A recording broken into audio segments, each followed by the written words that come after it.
আমরা তো মানুষ, তাই না বলেন? কিন্তু মানুষের মনে কেন এত হিংসা, কেন এত হিংসা নিয়ে বসবাস করে? মানুষ কেন স্বাভাবিকভাবে সব কিছু দেখতে পারে না? সেটাই আজকে আপনাদের সাথে একটু শেয়ার করবো। হ্যালো এভরিওয়ান, আসসালামু আলাইকুম। সবাই কেমন আছেন? আশা করি ভালো আছেন। আলহামদুলিল্লাহ, আমরাও ভালো আছি।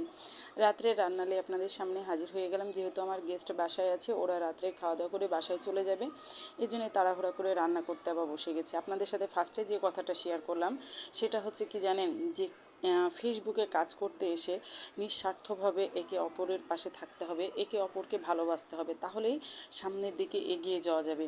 নাহলে কোনো দিনই সামনে এগিয়ে যাওয়া যাবে না। কারণ কি, যে আপনি হয়তো বা কাউকে ফলো দিয়েছেন বা লাইক দিয়েছেন, সেটা হয়তো বা তার কোনো কারণে বা যে কোনো সমস্যার কারণে হয়তো বা আপনাকে পরবর্তীতে সে দিতে ভুলে গেছে, তাই বলে যে আপনি তার সঙ্গে শত্রুতা করবেন বা তাকে আর ফলো করবেন না বা তার ভিডিওতে লাইক কমেন্ট করবেন না, তাহলে তো হলো না। তাহলে তো আমাদের এটা মানুষের পরিচয় দেওয়া হলো না।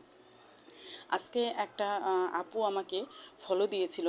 তো আমাকে সে উনি কমেন্টে করেছেন যে যদি ভালো মানুষ হয়ে থাকেন তাহলে ফলো ব্যাক দিবেন।